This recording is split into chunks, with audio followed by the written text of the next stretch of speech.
Hello, everyone, and welcome to another episode of the Ignite podcast. For those of you who don't know me, my name is Josh Stone. I'm the founder of Ignite Coaching. I work specifically with leaders and business owners in the engineering industry to help them grow and scale their teams and their businesses. So, team, today on the podcast, what I want to do is talk about recruitment. So, it is a very interesting time in our industry at the moment in terms of the skill shortage and not the inability to find good staff, but it is so difficult. It is so difficult to find good quality people.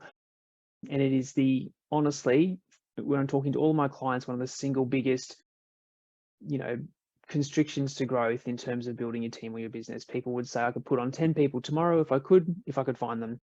The work's there to support, the team or the business building or growing, but I can't find good quality people. And so today's podcast is not going to be a silver bullet in terms of some magic secret that I'm going to share with you that will allow you to hire those 10 next people. But what I wanted to do is actually sort of just share some of the conversations that I'm having with my clients in my boardroom program, which is a program purely for business owners of engineering consultancies, as well as my 12-week program, which is for leaders within the industry, around recruitment, around how everyone's going about recruitment, things and strategies that people are trying, as well as I kind of want to walk you through the process once you're in the recruitment journey to make sure that you're giving yourself the best chance to hire and recruit high performers. So what I want to do is firstly kind of talk about the recruitment industry in general at the moment and some of the things that my clients are doing. So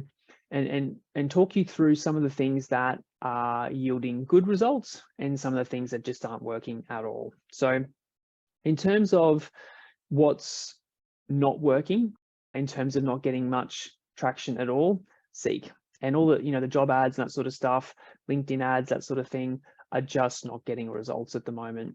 I think it's important to have an ad on Seek or on all the, on the job platforms so that you can, share it around to people who are interested. But if you're hoping to put an ad up somewhere and have heaps of people apply, it's just not working at the moment. There's a little bit of success, but it's not having great results, purely because candidates out there at the moment are not needing to go onto those platforms to find work. They are being approached by recruiters. They are being approached by, people from other businesses. There's a whole sea of referrals and networking happening outside of, the Seek and those kind of platforms, which are getting much better results. So I think, we'll talk through this in a second, I think it's important to have an ad out there and have something up so people can kind of check it out if you get through that phase of introductions and they're interested in the role and they can kind of see and apply and that sort of thing. But please don't let it be the single thing that you're doing, because it's not getting very good results at the moment. It's an employee market. Employees are being approached all the time. They are not actively going on to Seek to go, I'm thinking about leaving or moving. What's out there? They're actually reaching out to recruiters. So that's kind of not what's not working at the moment. In a different market, it probably would work. Have an ad up there, but don't let it be the single thing that you do.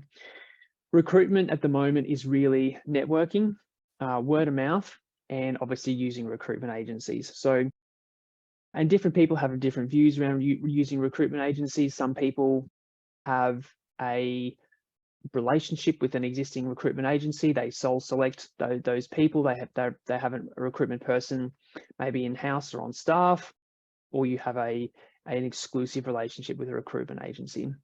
That's working really well at the moment.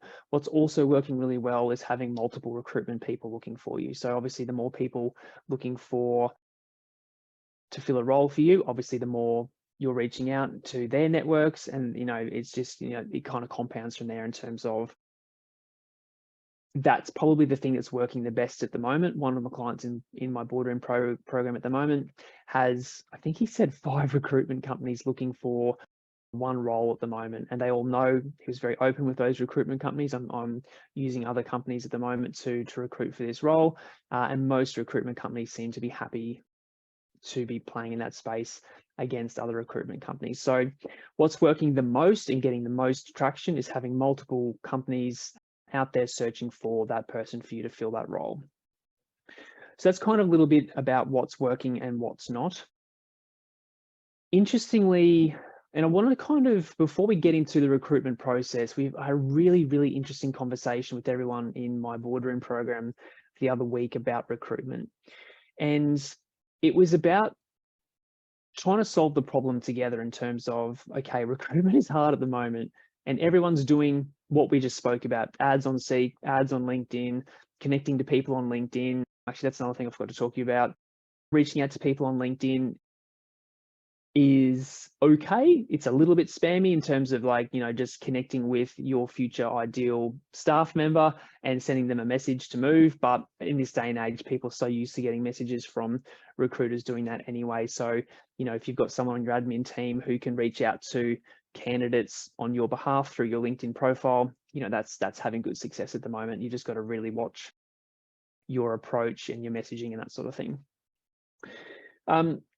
So the conversation we were having at Boardroom was really interesting in terms of how do we flip this on its head? Everyone is searching for good quality technical people. Everyone is searching for, those technical people to fill roles, to obviously, fulfill commitments made on projects, and the work's there, so they want to grow.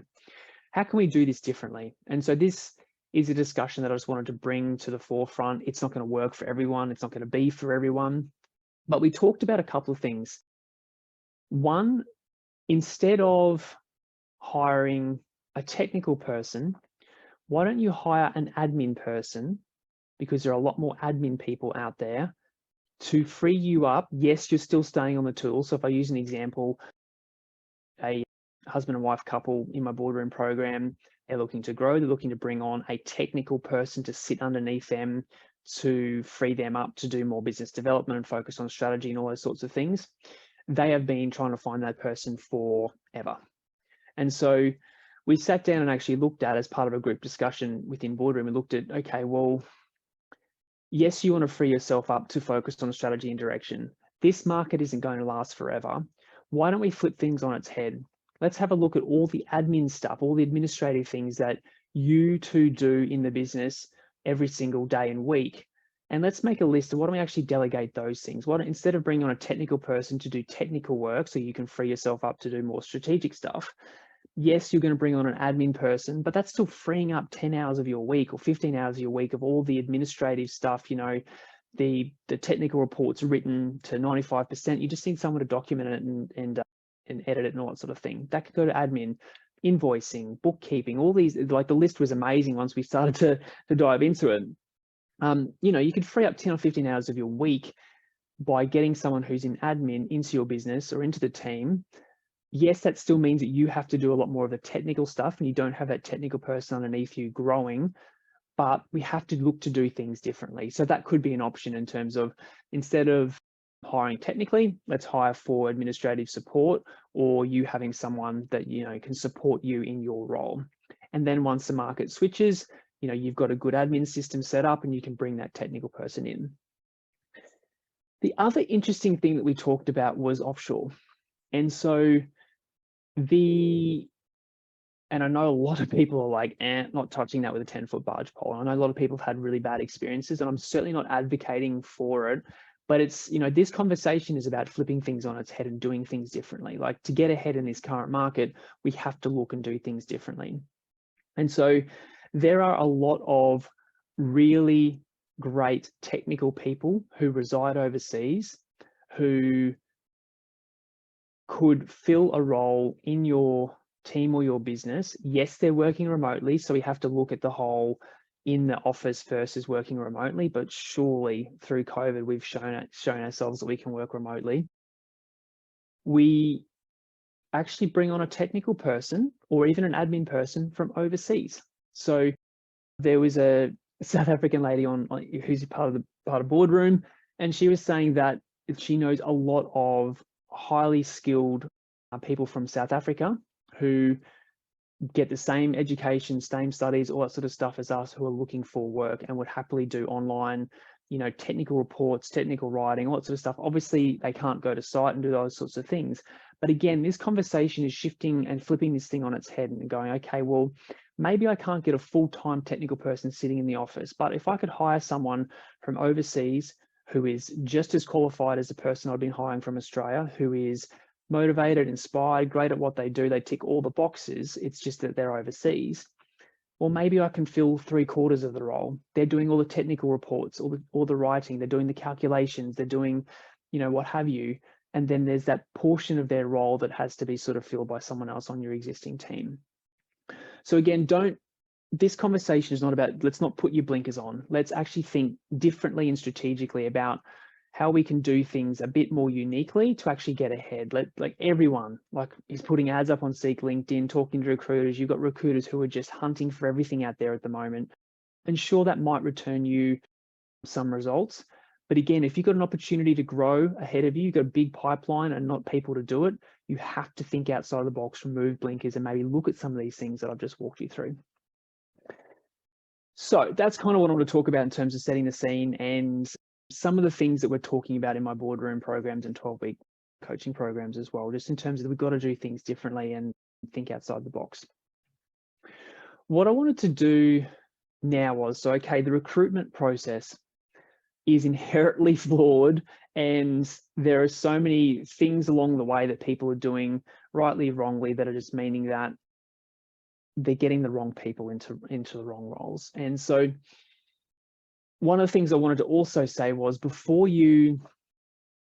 when you're in the recruitment process, don't just hire the next person who walks through the door because you're busy and because you've got work on and because you need that person and they've got a heartbeat and let's put them in this chair over here. Please, please, please follow this process that I'm about to step you through. Please, even though the market's busy and even though, good people are hard to come by and even C and D grade people are hard to come by because they're all being snapped up, don't just hire the first person that you talk to. Please take the process seriously, because once you've got someone in your team or your business and if they're the wrong fit, they can be culturally toxic. It can just take up so much of your time to train them. People can very easily lie about their skill set and their experiences through the recruitment process. So some of the things I want to talk to you about now will mitigate that, but don't just hire the first person that walks through the door. Make sure you're following this process to give yourself the best chance to hire A-grade people who are going to help your team or your business go on an upward trajectory.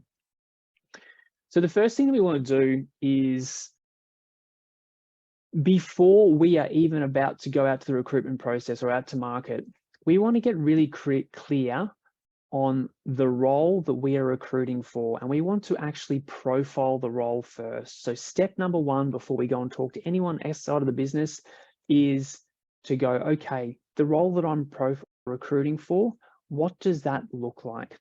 If an ideal candidate walked in the next day or tomorrow, what would he or she look like? What skill sets would they have? What personality traits would they have? What attributes, values, all those sorts of things. We have to get really clear on the ideal candidate for that role before we start the process. And the reason we do this is so that we don't get distracted by bright and shiny. We interview someone, they were amazing. Yes, let's get them in, hire them tomorrow. And then you realize they're exact polar opposite in terms of personality styles for the role. So you want to get really clear on the role first, and that is your guiding light. That's your North Star in terms of when you then go to market and you're comparing people, do they match the ideal role? And if they don't, do not hire them, because that is a mistake waiting to happen. You have to be so diligent through the recruitment process. So profile the role first. And I've got a couple of personality quizzes and that sort of stuff that you are more than welcome to use. I might pop the link below this podcast episode so that you can use them. It's a simple quiz. And what you do is you just, put yourself into the shoes of the ideal candidate that you're recruiting for, the ideal role, or even better, if you're about to go to market for a senior civil designer, as an example, and you already have a senior civil designer on your team, get them to fill out the personality quiz so that you get the results from the ideal candidate that is already doing or fulfilling the role in your team or your business. So I'll pop the link below to my personality quiz. But you just answer a series of questions. You get sent your results on your ideal personality style for an ideal candidate to fulfill this role. So you want to profile the role first and get very, very clear on personality style. You want to get very clear on their ideal personality traits, their ideal values, and their ideal skill sets. And you want to get really clear on this before you go to market. So step one, profile the role.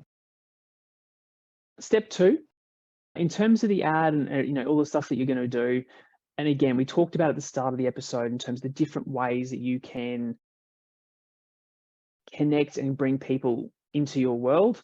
Like we talked about Seek ads, LinkedIn ads, that sort of thing. But more often than not, or more likely than not, if you're going to be recruiting in this marketplace, you're going to be using recruiters. So you still want to recruit, and recruiters are still going to put an ad up. And so you want to write your ad differently. You want to make sure that when people are talking to the recruiters have an arsenal of amazing copy to talk to your future candidates about, to get them engaged. Like everyone at the moment is just writing boring, dreary, same old ads. We want to be different. So we want to talk about the role. We want to get them really excited about the role. We want to talk about who this role is suited to. So as part of your ad, you want to talk about, we want to talk about the values and the traits of your ideal candidates. And you might even break this into headings in terms of the role, who this role is suited to, benefits, and then about you and about your team or your business. So you can break your ad actually up into, those sort of 4 different areas: the role, who is this role suited to, the benefits of this role, like why should they leave their current job and come and work for you? And you want to talk about you, your team, or your business, because it makes it more personal and they can picture working alongside of you. I've seen so many ads, it's like it's so vanilla and blank, and it won't even list the company name. And like, who's going to apply for that? Because it's so, I don't know that company. They could have an awful reputation, or they could have a great reputation. Like, you want to include a section about you, your team, and why it's really important for them to come and join your team or your business. So they're the 4 areas that I want you to talk about in your ad, or the marketing stuff for the role. The role, in terms of getting them excited about what they're going to be doing and the work they're going to be, diving into. Who this role is suited to. And the good thing about that is people who it's not suited to, it excludes them. The benefits, why should they leave their job and come and work for you? And a bit about you, your team, your business, to make it more personal so they can picture themselves working alongside you. Please do not talk about KPIs, hours of work, all that boring stuff. Can't be long-winded, just needs to be a 1-pager. If your ad is boring, or it doesn't grab attention, people are just going to gloss over it. So the second step in the process is to either write the ad that you're going to put up yourself, or give the recruiters some really amazing marketing material and information about you, your team, the business, the role, that sort of thing, to get potential candidates excited about working for you in your team or your business. So that's step 2, writing the ad. We then move into the part of the process. So you've got candidates coming through. What you want to do is you're actually getting some interest. You've got candidates coming through. We've got recruitment people saying, hey, we've got 5 or 6 people that would be great for you to meet. You definitely want to do a screening call. So a screening call is a 10 to 15-minute call with a person. Doesn't have to be face-to-face. It could just be over the phone or on Teams or Zoom or something like that. This is essentially a go or no-go kind of call, in terms of just working out whether you want this person to proceed to the full or proper interview. So the screening call is really important. Like, a lot of people just go to full interviews and they're interviewing 10 or 15 people at an hour a time. 15 hours of recruitment is not a good use of your time. So please build in the screening call into your recruitment process, in terms of, great, I'm going to go into a meeting room and call these 5 people now, have a quick chat. I've got some questions here that I want you to ask. And you'll quickly work out who's going to proceed to the next stage. It's important to say, though, in this market, if you get a good application in, you want to pick up that phone straight away and call that applicant and do the screening call straight away, because you want to cement your connection with that person as soon as possible, because it's a tough market at the moment. So the types of questions you want to be asking in a screening call, tell me a bit about yourself. What made you apply for the role? What do you know about our team or business, to kind of weed out the people that are just sort of applying for everything and they haven't taken the time to check out your website or know nothing about you. Talk to them about their professional goals, like, where do you see yourself in 10 years' time? Do those goals align with, your vision for your team or your business? What are your skills? What are you good at? Get people talking about the things that they're good at. What are you not so good at? This is a really important screening question because people are very prepared to talk about what they're good at, but will they own their weaknesses? So you want someone to actually go, you know what, I'm actually not great at people skills. I can happily, do the technical stuff, but when it comes to people skills, I'm not very good. You want someone that is open and honest and humble, and are they willing and open to learn and get better? So definitely ask, what are you not so good at, to gauge whether someone's willing to be open, humble about their weaknesses. A question that's really good to ask is, tell me about a recent experience where you had to do something hard or uncomfortable. So that's getting people starting to think about, okay, well, I had this experience, it was really difficult, but this is how I kind of got through it. This is my problem solving.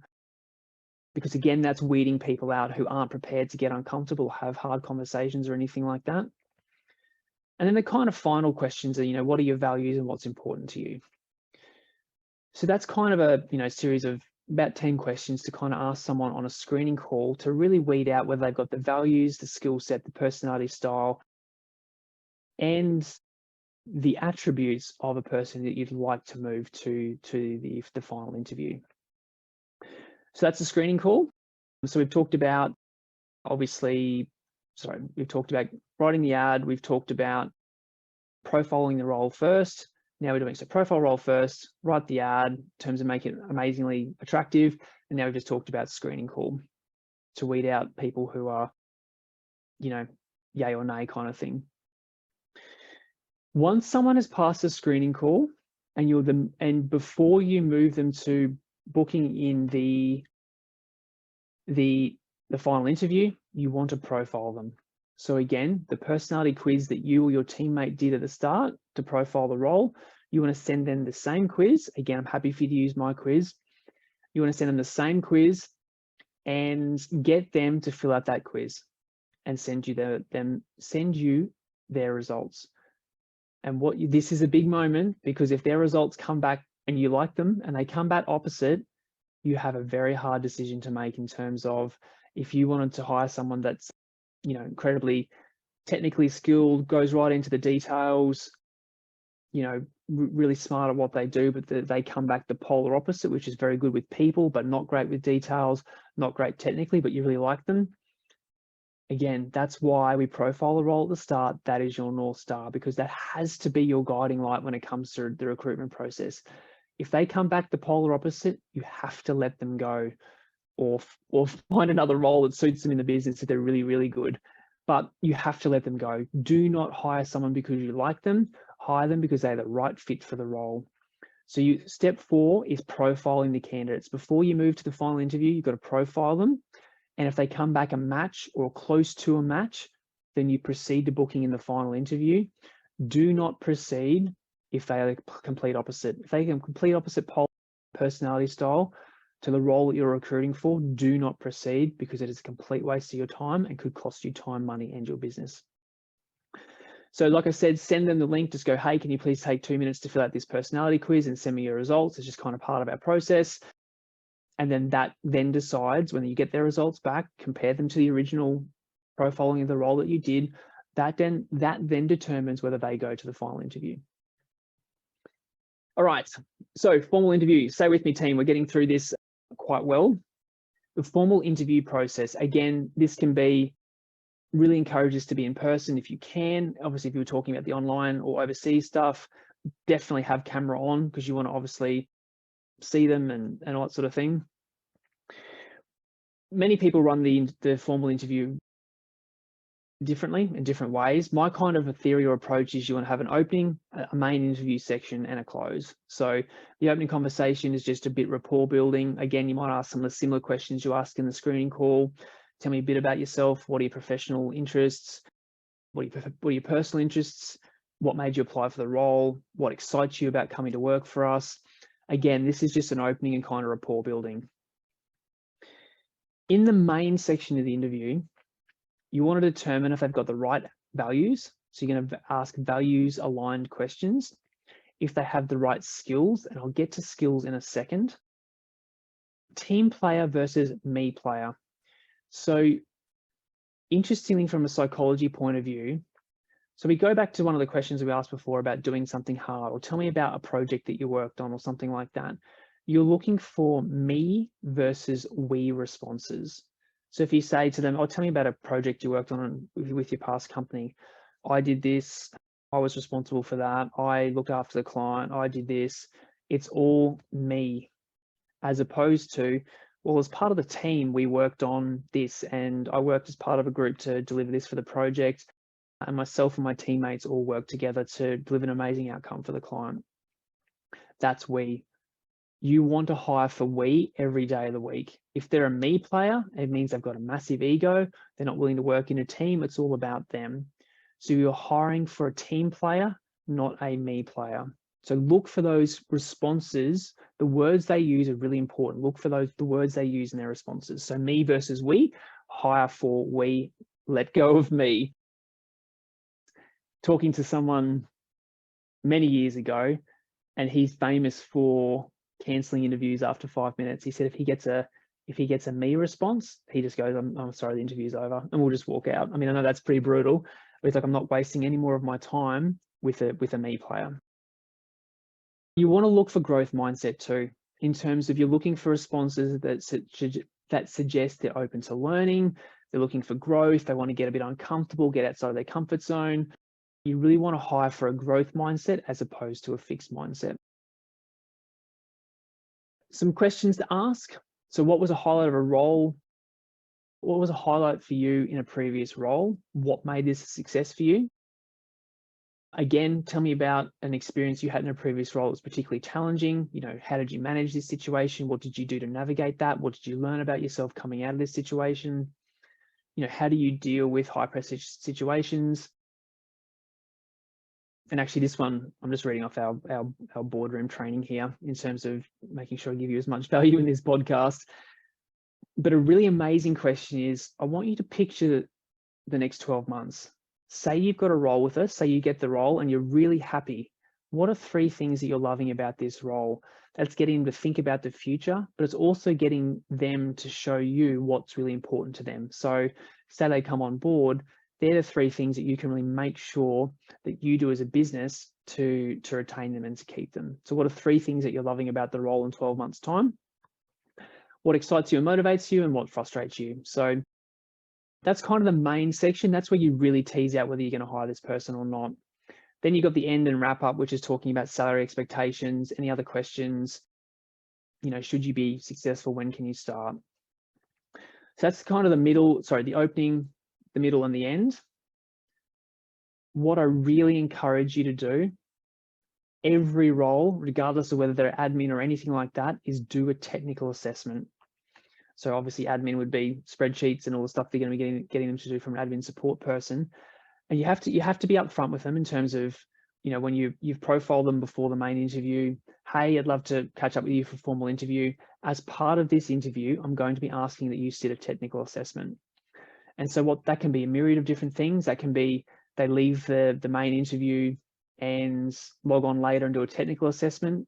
What I've seen work really well is, you know, the leader or the business owner sitting down with the person in the boardroom for half an hour or 45 minutes to do the interview. And then they actually bring in their senior designer and go, okay, Ben, come in and take this person through their paces. And if you've got a senior designer or someone who's technical or a very technical person coming in and either, okay, show me how you do that Earthworks 10 in 12D, or show me how you build that framework in Space Gas or anything like that. You want to do that technical assessment. People are so good making up stuff about how much experience they've had, and they can get all the way through to being hired. And I've heard that so many times where people are like, I hired this person because they were supposed to have 12 years of experience and they had 1 or 2. They couldn't even open up the file. So technical assessments are a must. Get one of your people, your team, who are really good at what they do, to take that person through their paces. Have a whole bunch of programs already set up and test kind of things set up. Okay, draw that line here, show me what you do here. And your technical person will know within 5 minutes tops about whether this person has the skills or not. So please, please, please do a technical assessment, and do not give them a letter of offer or anything like that until you are happy that they are technically sound and can do what they said they can do. The final part of the process is, before you do an offer, call references, but don't call the ones that they've got on their resume. So what you want to do is you want to do some detective stuff here. You want to go back through their resume and go, okay, obviously they've put their dad, their friend, and their, you know, their previous coworker they used to drink heaps of beers with.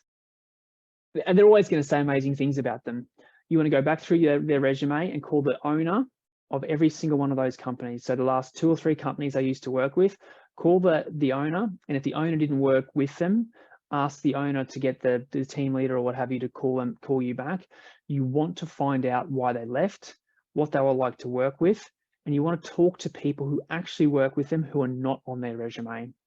So if they've passed everything else, you want to call references, and don't call the references on their resume. You want to call your references in terms of find out who they used to work with or for, and call those people and just find out why they left, what were they like to work with, were they a team player, etc. And then there, if they go through all that process, you want to then make sure that your processes are set up. If they are the ideal candidate, they've ticked all of those boxes that we've gone through and they are an absolute gun, you want to get an offer to them that day or the next day. This market is hot at the moment and offers are just going out left, right, and center. So you want to be ready with all your contracts pre-populated. You can't be then going, oh, okay, now I'm going to go and talk to my HR team or my HR representative and get the contract drawn up and all that sort of stuff. No, you want to be ready to go. I suggest that everyone who goes to the formal interview has a contract pre-prepared for them, just in Word, ready to go. So if you're happy, you pick your ideal candidate and your offer goes out that day. You've got to be smart, you've got to be fast and speedy in this market to get the best candidates. So that's a lot. That was me, a lot of talking, team. I hope you're still with me. But that process will 100% guarantee, I probably shouldn't say that, that process will guarantee that you're giving yourself the best chance to hire high performers into your team, your business every single time. If you skip a step, you're running the risk of, you know, things going pear-shaped. Please follow the process. Yes, it takes a bit longer. Yes, it's a bit more work, but it's a very easy system to build into your team or your business. And it gives you the best shot to hire the best people to help you grow and excel in this current market. So I think that's all I wanted to cover. Thank you for listening and paying attention. I'm obviously quite passionate about this sort of stuff, and it's a training I've just done recently for everyone in Boardroom. So team, if you'd like some help with this sort of stuff, either in your business or in your team, please don't hesitate to reach out. I'd love to have a chat about how I can help you grow and scale even further and even faster. Have an amazing day and talk to you soon.